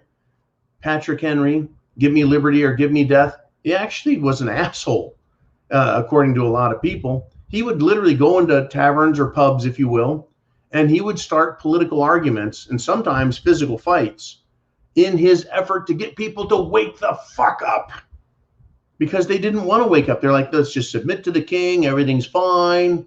We don't have to worry about this. They'll just go away if we just behave and pay our taxes.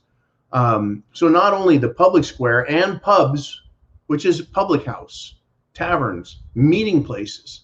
There wasn't much to do back then. They didn't have the NFL. They didn't have the NHL. They didn't have the internet. They didn't have television or radio. If you wanted to socialize, if you wanted some entertainment, folks, in fact, they didn't have any sports at all. Football wasn't invented until the late 1800s. Same with baseball, basketball.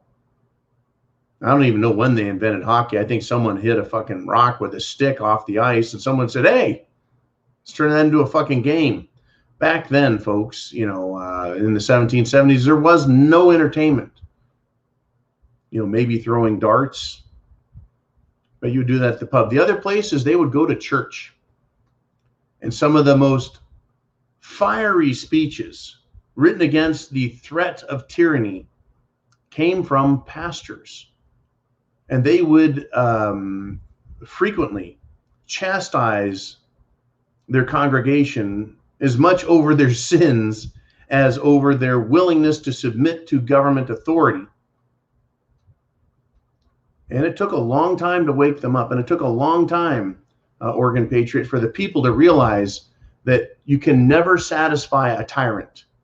As soon as you give in to a tyrant's demands, they'll make another demand, and then another, and then another, and they do not stop. They don't say, well, I've punished you enough. Now, I myself was subject to much bullying when I was a much smaller lad. And day one, the bully punches in the arm and you say, uncle. Day two, he punches in the arm, then grabs the arm and twists it behind your back until you say, uncle.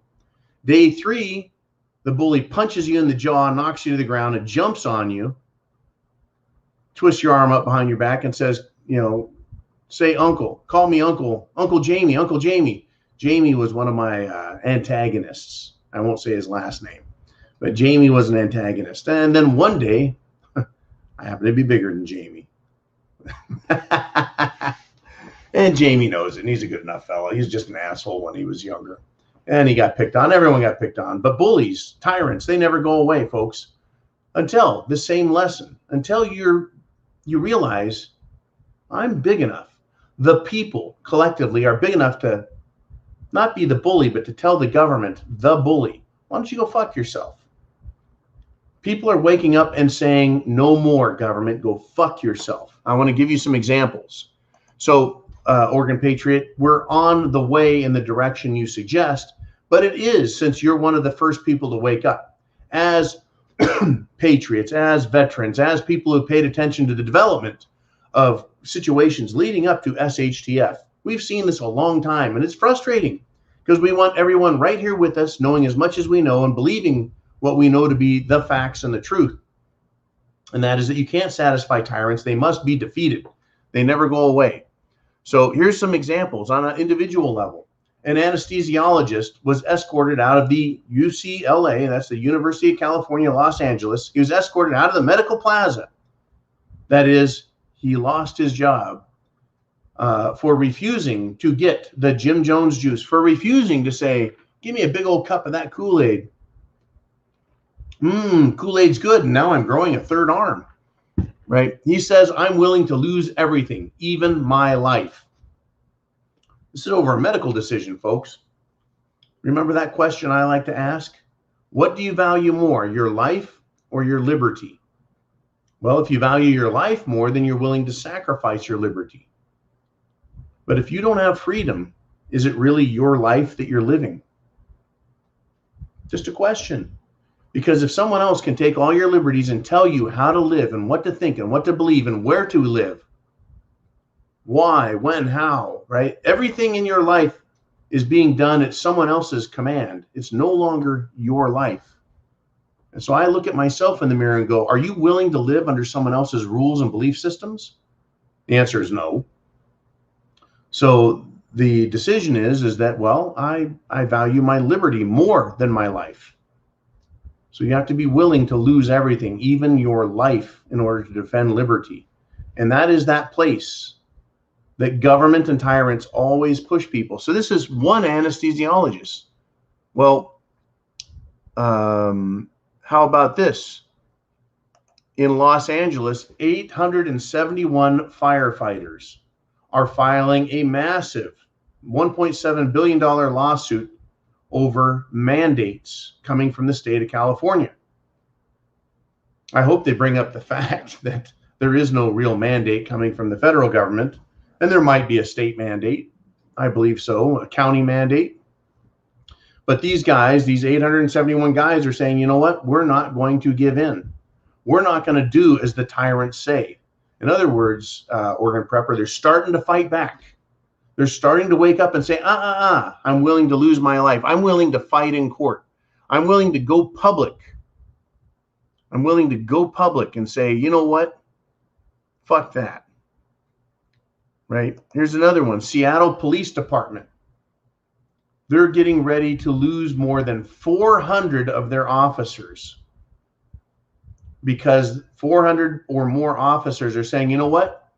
Take your Cerveza bug injection and jam it up your own ass.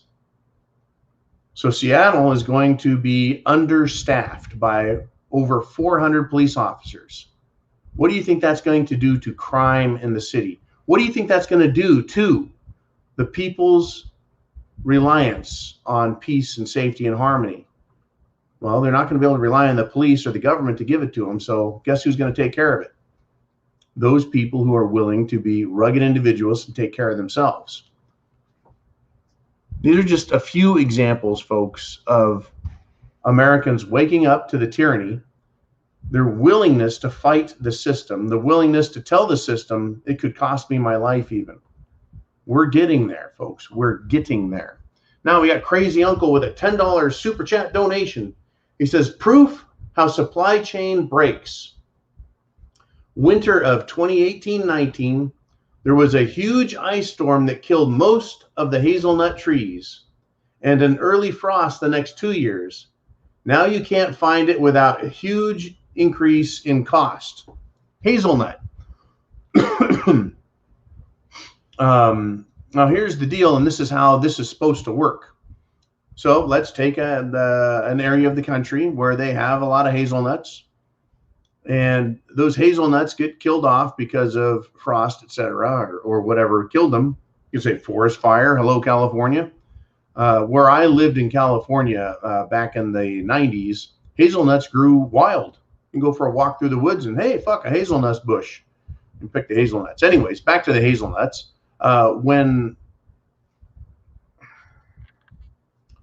When this happens, what is the answer? Well, if a bunch of them died off, you're supposed to replant more and more and more.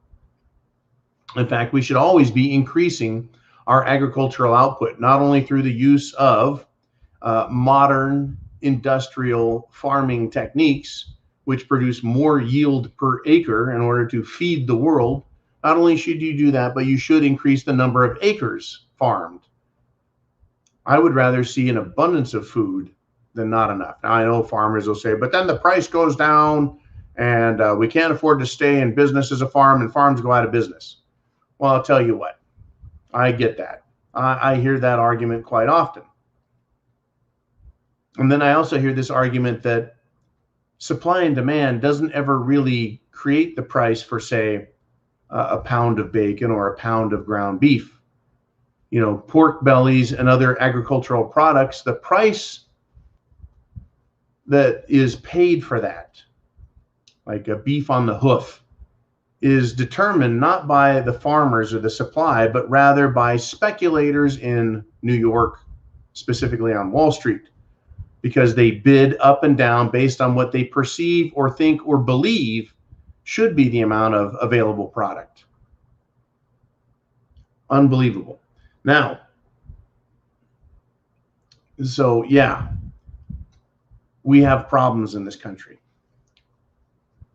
There's not a lot of incentive to do a good job or to plant more agricultural products or to raise more livestock when the government is paying people to not do those things, or when the government says, you know what, we're going to penalize you with extra high taxes, right? Where is the return on investment when your tax rate is so high and there's, you know, no risk taken by the government when you go into business, right? If I were to go into business, let's say as a widget manufacturer, the government takes zero risk.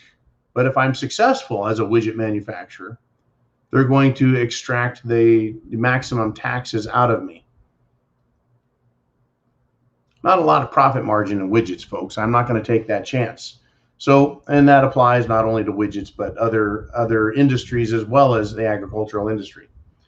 Yeah, so prices are going up, and that's, I think, more of a function at this point, not just of the hazelnut tragedy that occurred, but rather the preponderance of newly printed dollars that are showing up in our economy. In other words, hyperinflation is being created because of the fiat dollar printing process that's going on, being utilized by the Federal Reserve and the United States Treasury. in order to create enough currency to keep the entire market going and moving, because we're really not producing a whole lot. So in order for people to get paid and businesses to stay in operation, they need to create additional currency and put it into circulation in order to try and increase the volume of sales, etc. But instead, we're just getting more dollars out there, meaning the dollars you have in your hand, in your bank account, or shall I say what's in your wallet, right, is going to go down in its purchasing power. Incredible. So, I mean, I would rather have been a millionaire in 1970 than a millionaire today, because in 1970, $1 million bought a lot more real estate, a lot more car, a lot more of everything. So we got JD 1459 with a $5 super chat donation. And your super chat donations, that button up there, will not only get you to be famous, will get me to read your question, comment, statement. It also keeps the lights on here at the Prepared Mind bunker. And I broadcast from the bunker, from the office, sometimes from the shop, sometimes from the U-308 submarine. But that's a little more rare these days. It could become more common, though, depending on the threat and risk level going on. Anyways, let's get to JD's question. He says, Semper Fi, Big John from Northeast Ohio. Awesome. He says, I have been mandated to take the Jim Jones Kool-Aid. I ain't taking it under any circumstances. Hold the line. That is happening right now, folks. People are drawing a line. Some people are being forced into it. They feel that with their family, their mortgage, their car, their children, they're like, I have to take it. I don't have any choice. Other people are like, you know what? I'll always have a choice. You're not going to fucking make me take it. I'm going to stand up and I'm going to join the crowd that says no fucking way. And we're going to punish the rest of the world who wants to cause us to lose our job, socially castigate us, right? All these fucking Karens out here. I had a friend end up going to the hospital today, and they asked about whether or not he got the Jim Jones juice, but did not deny him medical service. And interestingly, also, this friend of mine, top secret friend, he said, you know what? While I was in the ER for a minor medical issue that I can't talk about, he says, there were no people there with cerveza bug. The hospital beds weren't overflowing. There weren't dead bodies stacked up against the wall. There weren't people laying down on the floor, doing the shake and bake. It just wasn't happening. He said it was extremely quick. He went in, gave him some information, and they sent him right in to see a doctor. No waiting hours and hours, no screaming and yelling, none of that stuff. Very interesting, huh? Oh, by the way, this is in an area that's supposed to be one of the most big cerveza bug hotspots in the country. I get reports from all over, folks. Very fascinating, the lies they're telling us. Now we got Bernard Shreve Jr. Folks, we're coming up on an hour and 40 minutes. If you've got a super chat question you want to ask, get her in now. We got Bernard Shreve Jr. with a $5. He says, I found a footnote today. And it goes something like this. Something that doesn't get much media coverage, but should, are shots from Mexico into Texas. Thoughts?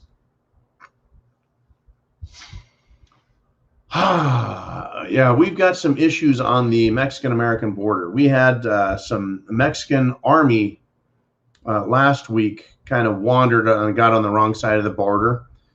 We've had shots fired. We've also been told this, and this was very interesting. When I heard this, it was pretty alarming. Illegal immigrant traffickers, that is coyotes, transportation specialists who want to get Mexicans and other foreign nationals into our country. They came out and warned Americans and said, we're leaving from Tapachula. We are ready for war. And we heard this a few days ago. It's continuing to be a story. The people that want to invade our country with foreigners, that want to deliver foreigners into our country, they're calling this war, right? MSNBC has aired TikToks of illegal immigrants and human smugglers bragging about how they're just crossing right over the U.S. border and into the country. So we have people who are bringing thousands and thousands of people to our border who can get across the border and get them into the country. And they're talking about how this is a war. Now, there is a segment of the Mexican population, and there's also a segment of the Mexican American population that believes that Texas, New Mexico, Colorado, Arizona, Utah, Nevada, California, Oregon, maybe even parts of Washington, is a country called Aztlan, a part of Mexico. And they want it back, and they think that they should go to war. And they're now, right now, invading, folks. They think that the states that I just named, the states and or portions of them, should be part of Mexico. Unbelievable, folks. They have this attitude that they can invade, and they are, that they can talk shit, and they are, that they will transport people into the country illegally, and they are, and they will continue to do it until they are stopped. Now, is the Joe Biden administration and the, shall we say, bureaucracies that serve under him, are they actually going to do their job, or are they going to follow the administration mandate, policy, if you will, of doing nothing and allowing us to be invaded, and then actually helping and participating in it by giving them money and the means by which to live up here long enough to get them in the country and distribute it about, and in a lot of cases even paying for their housing. Yeah, thank you. The United States government, under the tutelage of Joe Biden, is doing all they can to fuck our country up. And I want to thank everybody who has made a PayPal donation and other donations to the Prepared Mind Network. We've got Jeffrey Feinstein with a $5 super chat donation. And I wonder what it's like sharing a name like Feinstein with, we have that politician. No questions, thanks, says Jeffrey. You're welcome, man. Dianne Feinstein. Now, a family member of mine whose last name was Bush back in the 90s during, the Reagan administration with Bush as vice president, and then President Bush. There was a lot of time that this wing of my family, the Bushes, did not like having that name because, put them at greater risk. We got Ray Drake with 25-06. That's 25.06. 25-06 is one nasty caliber, folks, of self-defense item. Great round. He says, what's your best guess on when lead poisoning will be widespread? Thanks for all you do. I'll tell you what, Ray. Lead poisoning, that is the kinetic, high volume discussion of very fast ideas. Because, Antifa isn't an organization, it's an idea.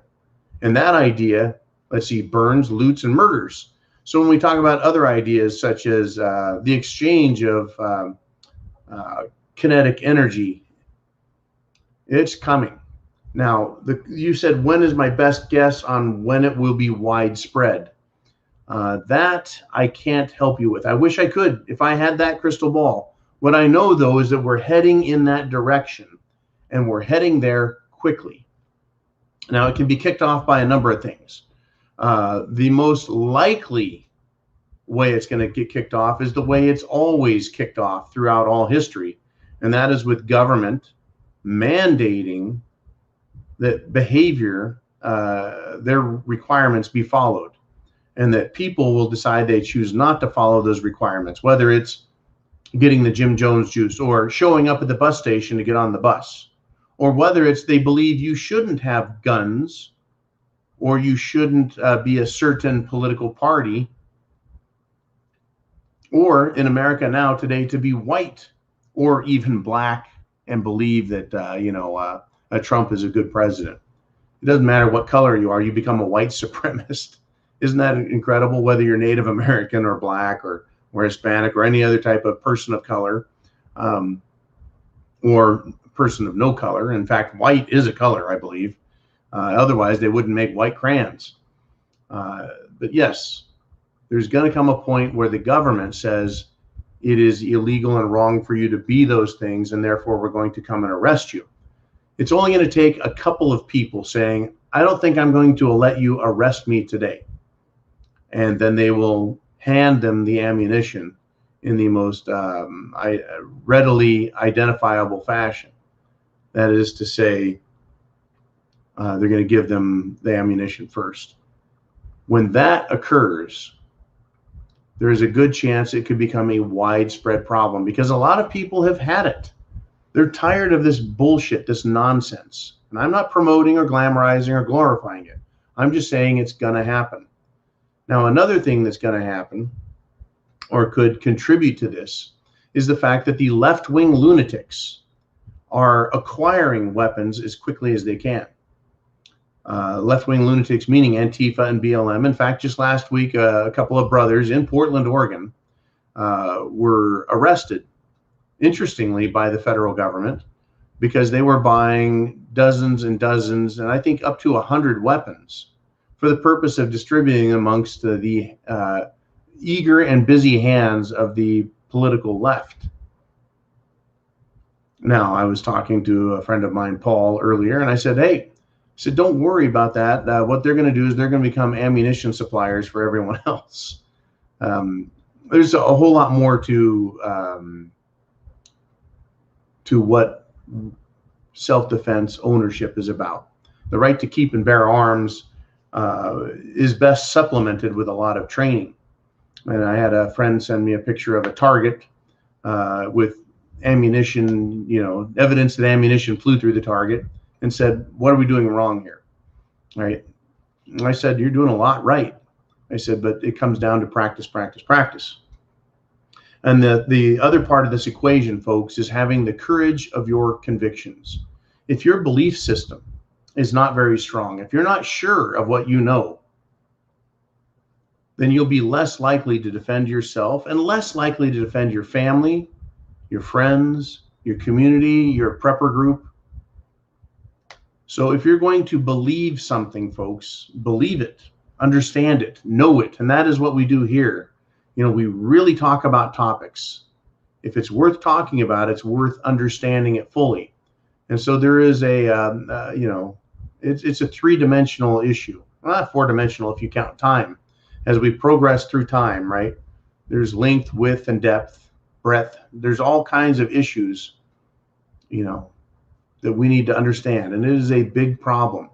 It's multifaceted, very difficult. So the more you know, the more you'll understand, and the stronger your personal convictions will be with regard to your freedom, your liberty, your rights, how government should operate, what the role of the three branches of government are and should be compared to what they are and are becoming. And the same goes for law enforcement. Right now, there is a lot of soul searching in the world of law enforcement. Do we obey orders, or do we obey our oaths? What is more important, an order or an oath? Without orders, the oath itself stands and acts as an order to defend and protect the Constitution and the people of the United States. You don't need additional orders once you understand that the oath itself is your orders to defend and protect the country and the Constitution against all enemies, foreign and domestic. Well, who are the enemies? Those who would take the rights and liberties of the people. Those who would try and overthrow our Republican form of government. It is a constitutional republic, and that's what we mean by Republican form. It is a constitutional republic. If someone is attacking that, trying to destroy it, dismantle it, handicap it, they are an enemy of the country. If somebody, person, group, is doing harm to the rights and liberties of the American people, they're an enemy. And I don't think they need more orders than that. Let's move on, though. We got Crazy Uncle who's checked in with $5 super chat. Thank you very much, Crazy Uncle. He says this: have you heard about the Australian government leaders forcing the shaft? That would be the Jim Jones juice or Kool-Aid, forcing people to drink Kool-Aid, yet accepting themselves. Rules for thee, but not for me. What the fuck? And over. One moment while I take a sip of my Jim Jones juice. That's good. Well, yeah, Australian, the government leaders, they're forcing everyone else. They're wanting to force it, folks. In Australia, they are really pushing to see how far they can go. Will the people submit? Will the government, will their jackbooted thugs force people to accept a medication? Now, when it comes to hypocrisy, yeah, they're going to exempt themselves and their families the same way the United States government is exempting itself and its elected and appointed leaders, its staffers. Well, get this. Gavin Newsom, governor of California, has now admitted that his 12-year-old daughter has not been vaccinated, despite his own kindergarten through 12th grade vaccine mandate for the rest of the state. The wealthy always exempt themselves, folks, from whatever rules they want for thee. And when it comes to something like medication, something that goes in your body that they say is going to reprogram your immune system, is it going to partially reprogram it? Fully? Is it permanent or is it temporary? What are the negative consequences? Well, we don't know because we haven't done a bunch of testing, but still, you should do it. This is draconian, folks.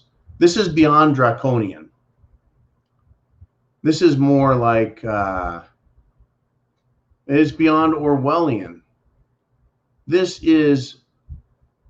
no other word to say than to say it's satanic.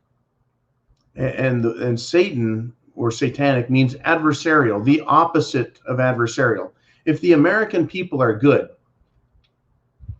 and the government is going against the goodwill of the people, that is forcing them to do something, the government is being adversarial to the American people's freedoms, are they not? So yeah, this idea that the government can mandate something is clearly evil. The people know it. Government knows it, and they don't give a shit, but they're still pushing it. This is good versus evil right now in our lives, playing out on television, on mainstream media, here in YouTube. Government is acting as an agent of evil, forcing people to do that which they would not do otherwise were it not for the threats and duress under which they exist. Nighthawk checks in with a $5 super chat donation. He says this: checking in. Been a minute since I threw a couple of bucks in the tip jar. To all watching, stay strong, both mentally and physically. Thanks for the show, bro. You bet, Nighthawk. And here's the deal. We do need to stay strong physically. We do need to stay strong mentally. We are engaged in an information war. We're engaged in a psychological war, a psyop. We're engaged in a propaganda war. The players are those who claim to be officials or agents, government spokesmen. They're being promoted and called the authority by the mainstream media, which is propaganda. They are the propagandist machine, citing experts and government officials to convince the people that what they say is a rule, is the law, and should be obeyed, and that it shouldn't be questioned because the experts have consensus and agree that you should be their slaves. Incredible, yes? So the war that we're engaged in is an information war. That's why they're trying to silence me. They're trying to silence you, not allow us to talk. Furthermore, oh yeah, but wait, there's more. Furthermore, right, they want to wear you down. You may be strong today, but they're counting on you being weaker tomorrow and the day after, and eventually and ultimately, everyone succumbs to these demands. Everyone gives in because they're tired, they're exhausted, they're depressed, or they've been forced by a lack of food or money, the threat of losing their homes and their family, that everyone gets the Jim Jones juice. That's the game that's being played. That's the war that's being fought. It is using psychology to weaken us physically and mentally. Do not submit to them, folks. Fight back.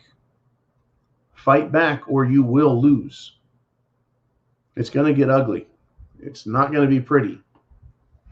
Literally not going to be pretty as they continue to push this and push this and push this.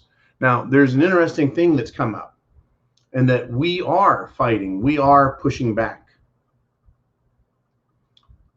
And it is to say, I'm not anti-vax, but I am pro-immune system. This is an interesting concept, both in terms of propaganda value, as well as philosophically. Right? Because they're saying you're anti-vax and trying to equate that to conspiracy theory. Instead of us saying, you know, I am pro-immune system, not anti-vax, I'm pro-immune system. Well, what is an immune system?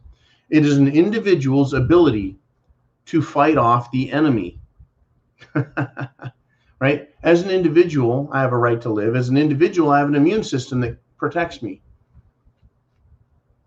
It's not that I don't believe in your social system, your Jim Jones juice propaganda and system. It's just I believe in myself. So calling yourself pro-immune system has become anti-propaganda. That is, that it fights against their propaganda, trying to make you into an evil person. And so we're starting to get this out of sports players as well as some celebrities, and that's getting some mainstream play. But it's something that I think we can all take to the workplace and to other family members and say, nope, I'm pro-immune system. I'm not anti-vax. If you want the vaccine, you go ahead and get it, but I'm pro-immune system. The human immune system has protected the human race for thousands of years. Many thousands of years.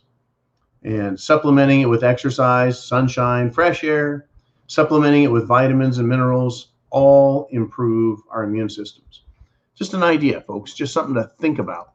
Now we got Alan Griffiths with a $10 super chat donation. He says, quote, he hails from Snowy River up by Kosciuszko's side, where the hills are twice as steep and twice as rough, where a horse's hooves strike firelight from Flintstones every stride.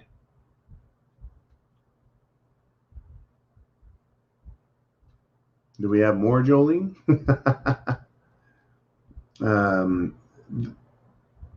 I believe this is a quote from the man from Snowy River. I believe that's what this is. It's been a long SHTF, and I think we all need to look to sources of information to inspire us.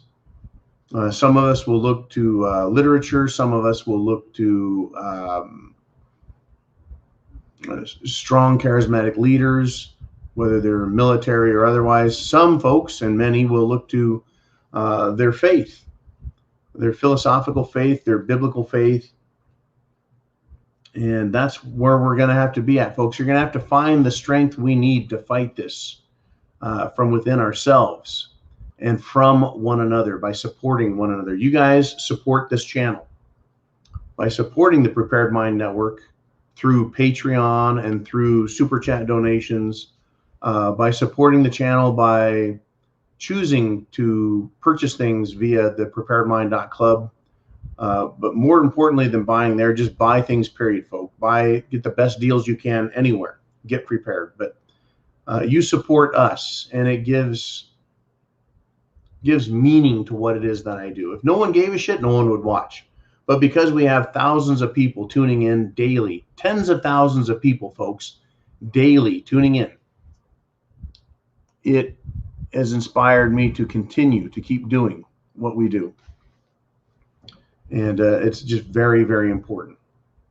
Very important indeed. Now, I have a message here from Cassandra, who made a PayPal donation. It says, John, the government and the people is just like any contractual agreement. If you get married and your spouse abuses you and steals all your money, you have the option to file for divorce. If the leaders violate their obligations by our Constitution, what legal recourse do we have? Can we get a notary to make a legal statement that we give up our contract with the U.S. corporation and any state corporations that violate the Constitution? Notarized and 2 witnesses. Now, here's the deal. Yeah, this is an excellent and long time used argument, right? The abusing spouse argument. The problem with the abusing spouse argument and government is, well, the government is the abusing spouse, abusing both states and individuals, the people. In this situation, you're asking the abuser to let you go. When it comes to, say, me and a spouse, I would file papers and say I'd like a divorce, and I would go to a higher authority, the government, and say, spouse, I'm done with you, and the government recognizes it, puts the stamp on there and says you're now divorced and you're no longer abused. In this case, we're talking to the government and saying you're abusing us. Well, what is the higher power than either government or ourselves? That higher power and authority in the form of documented history or documentary history would be the Declaration of Independence, which referenced our relationship with the Almighty. That is, the Creator endowed us with specific rights, right? So you could say the Declaration or God authorizes this separation between the people and states and the abusive member in the relationship. The big problem with that is the United States government doesn't recognize the Declaration of Independence, nor does it recognize God. It is no longer a moral organization. It is an immoral organization, believing only in the perpetuity of itself as the deity. It has made itself a god. It claimed for itself sovereignty over its own people, which is not the case. And all governments tend to do this. Historically, it's demonstrated that as empires fail, the governments become more corrupt and they turn on their own people. They start by increasing empire by conquering other nations. Ultimately, they collapse upon themselves and attack their own people, looking for sustenance from within. Our country and all the world's countries have been in an imperialistic mode for decades and decades, including communist nations, socialist nations, and the United States and others like it have been imperialistic. That is, going and looking for resources and means of acquiring wealth from around the world. And in doing so, they also get in wars in other countries, this war of conquest. It's just the way things works, folks. I don't want to glamorize it, nor do I want to discount what it actually is. Right? Whether you believe you're stopping evil by going to war, or whether you think you're increasing your imperialist power by going to war. It's typically a combination of all things. But in this case, I believe, the point has to be understood that we're no longer externalizing or expanding the empire, but rather it's retracting. It is becoming decadent, and now they're trying to subsist parasitically off of their own people. Government taxes its own people. Government punishes and abuses its own people. It accuses them of crimes they haven't committed. It becomes confiscatory. It says we no longer have to have a crime in order to steal someone's money and wealth. What are we seeing in the United States of America? We're seeing that very thing. We're seeing the people punished for once having produced. Not so much anymore. Right now it's time to punish people, and that's what they're doing, folks. And the government will not let us loose. It will not let us get away. Right? It will not let us get away. Hey, chance favors the prepared mind, folks. It does. Chance favors the prepared mind. Is yours. Are you prepared? Are you prepared and well trained? Are you provisioned? Do you have food, water, the ability to grow food, the ability to get water and purify it, sanitize it? Right? Is your bunker safe? Is your home or your bug out location good? Do you have adequate clothing and equipment and gear? You have the necessary medicines, first aid supplies, pharmaceuticals to get you by for periods of time when there's going to be greater issues with supply. And of course, self-defense. Self-defense. Who is going to protect you, right, in the hardest of times? Right now, things aren't that hard, but they're going to get a lot worse, in my opinion. They've been continuing to get worse, and I don't think that's going to stop. But here we are, Sunday Night Live, folks. Sunday Night Live, and things are getting nastier by the day, nastier by the week. And every time, right, I say this weekend is going to be a mess. We'll talk about it on Sunday Night Live. And then I get to Sunday Night Live and I say this week is going to be awful. There are going to be surprises. There's going to be a bunch of bullshit. There's going to be more heartache, more expense, more loss of treasure in life this coming week because of the decisions being made by our collapsing government system. You can't make order out of chaos, folks. You can't have order out of chaos unless you have chaos first. And that's exactly what we're getting from the Biden administration. So, hey, chance favors the prepared mind is yours. Semper Fi, always faithful, and Godspeed to you.